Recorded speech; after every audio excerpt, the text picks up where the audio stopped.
On allume le F44. Là, vous avez les numéros de série qui apparaissent pour éviter que ce soit une contrefaçon. Donc, on retrouve à peu près les mêmes menus que dans le F11 et dans le F22. Donc, on y va. Volume, c'est le volume sonore. De 0 à 10, en fait, vous avez le volume général. Et de 11 à 20, vous avez le volume spécifique de la tonalité grave. Vous verrez après que c'est très intéressant. Donc, on va se mettre à 20 pour notre test. Sensibilité, faculté de l'appareil à aller profond. Là, on n'est plus de 0 à 10, on est de 0 à 20. Ouais, donc là, pour notre test, on va se mettre à 15, parce que la caméra, elle peut le troubler un petit peu.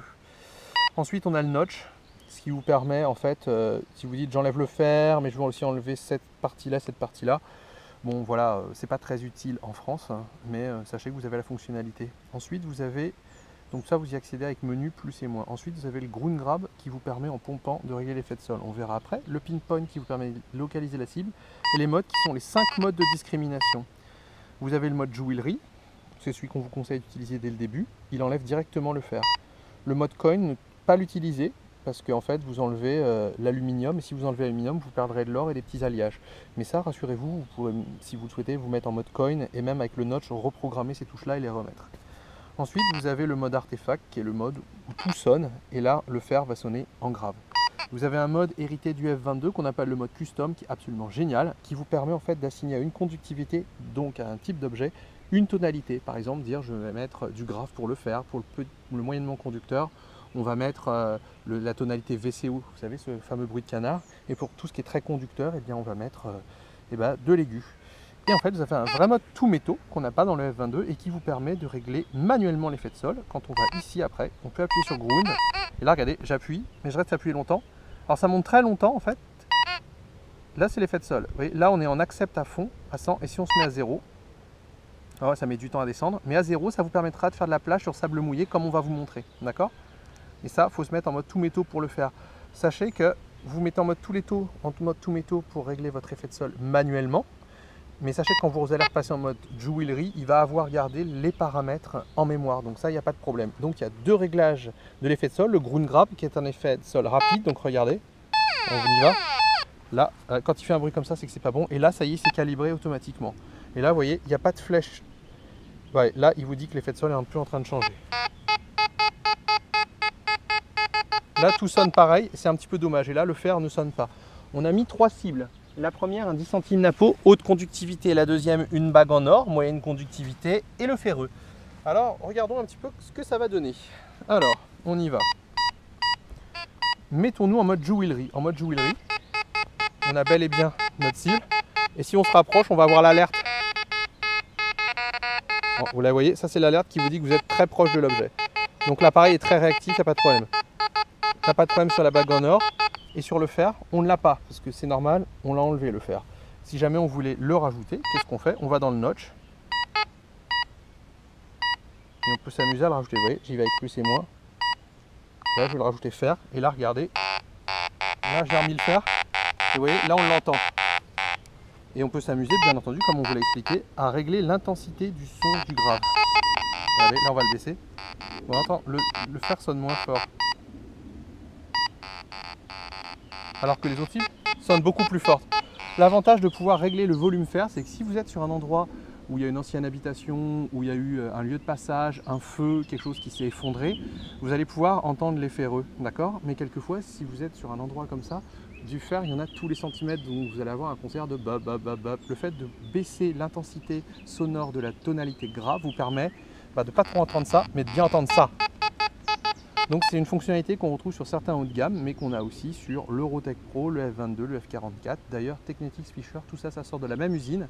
Et ce qui fait la force de ces appareils, c'est leur réactivité et leur qualité sonore, comme vous avez pu le voir dans la petite vidéo qu'on a fait justement suivant l'article sur les rendus sonores des détecteurs. Vous pouvez retrouver cette vidéo sur YouTube. Alors, si jamais vous ne voulez pas vous embêter à chaque fois à aller dans le notch, remettre les choses, vous faites Artefact, vous vous embêtez pas, ils ont déjà préfait certains modes sonores qui sont acceptables pour les débutants. Donc vous l'allumez, vous mettez la puissance à fond, vous mettez sur le jewelry, c'est bien.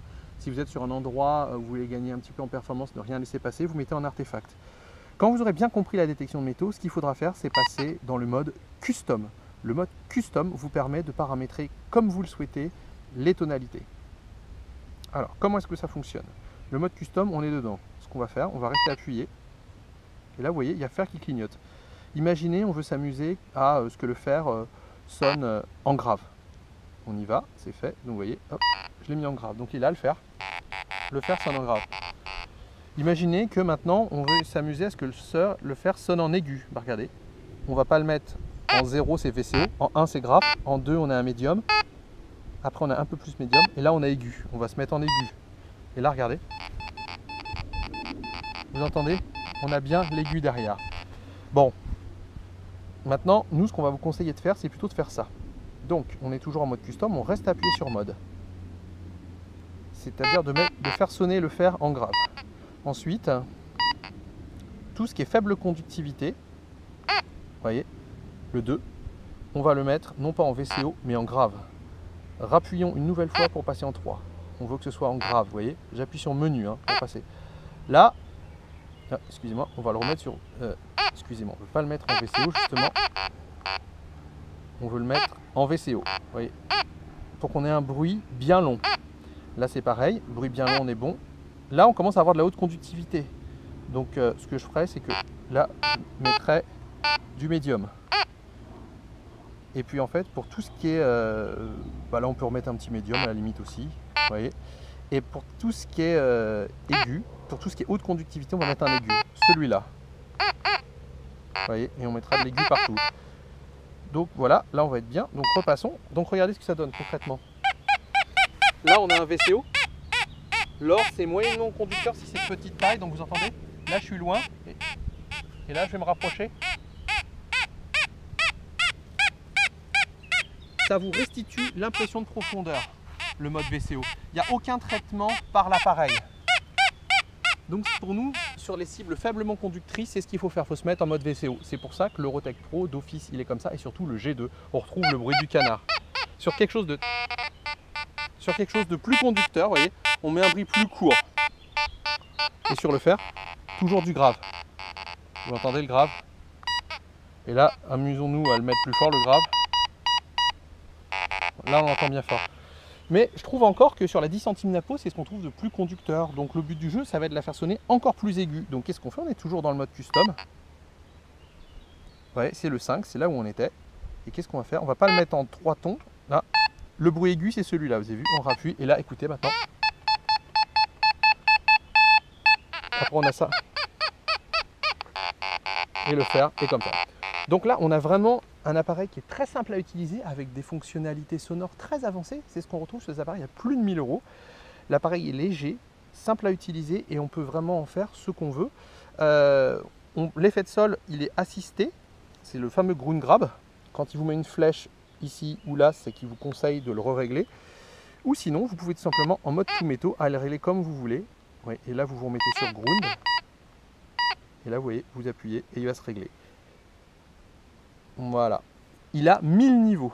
Donc, c'est quelque chose de très précis. Là, on a vraiment le même réglage que sur un appareil haut de gamme. Et donc, c'est un appareil qu'on peut utiliser sur les sables noirs et donc à la plage. Donc, pour nous, le F44 sur le terrain, c'est vraiment de la bombe.